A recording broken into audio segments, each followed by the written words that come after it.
रीनिन इरैक्सन एक बैप्टिस्ट मसीही थी। जब मैं बहुत छोटा बच्चा था तभी से वह मुझे बाइबल के भविष्यवक्ताओं की कहानियां पढ़कर सुनाती थी।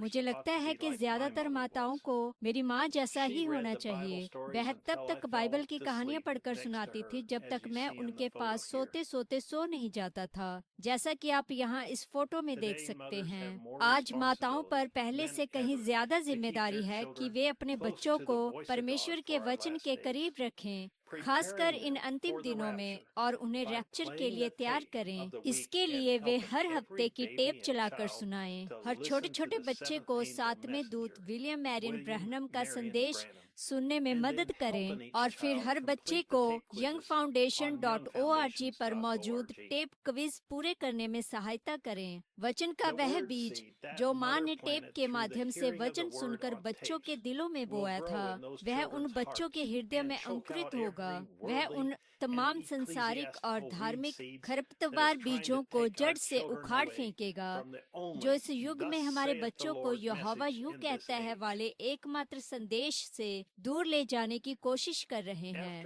जब 7-10 जून 1960 को माँ और पिताजी मुझे भाई ब्रैनम की सभाओं में ले गए तो उन्होंने 2 किताबें खरीदी, a man Saint from God, परमेश्वर का भेजा हुआ एक मनुष्य, और अ प्रॉफिट विजिट साउथ अफ्रीका, एक भविष्यवक्ता का दक्षिणी अफ्रीका का दौरा। ये किताबें www.branham.org पर उपलब्ध हैं। इन दोनों किताबों से आने वाले कई सालों तक मुझे और मेरे भाई बहनों को बाइबल की और भी बहुत सी कहानियां पढ़कर सुनाई जाती रहीं। जब दिसंबर 1969 में मेरी माँ ने इस संदेश को पूरी तरह से स्वीकार कर लिया तो उन्होंने अपना पूरा जीवन इस बात के लिए समर्पित कर दिया कि भविष्यवक्ता ने टेप पर जो कुछ भी करने का आदेश दिया था वह उसका पूरी तरह से पालन करेंगी।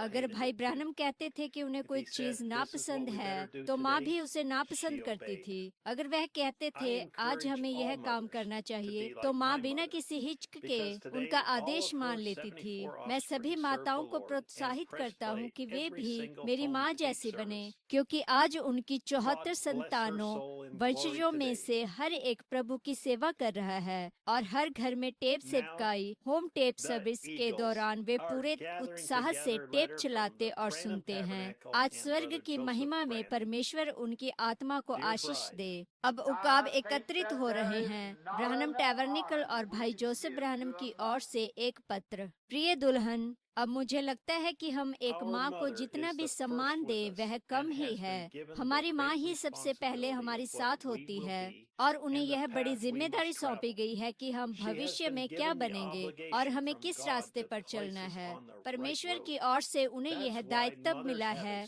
कि वे हमें सही राह पर ले जाएं।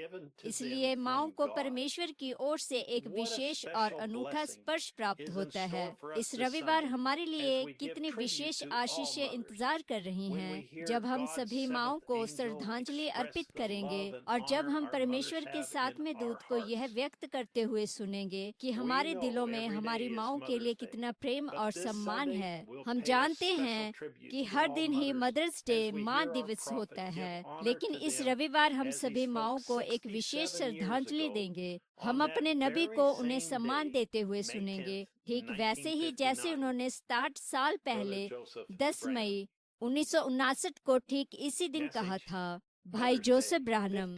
संदेश मदर्स डे 590510 M। समय दोपहर 12 बजे जेफरसन विले के समय अनुसार। पढ़ने के लिए वचन पहला कुरिन्थियों अध्याय 15 आयत 1 से 4। अगली बार तक परमेश्वर आपको आशीष दे और शालोम।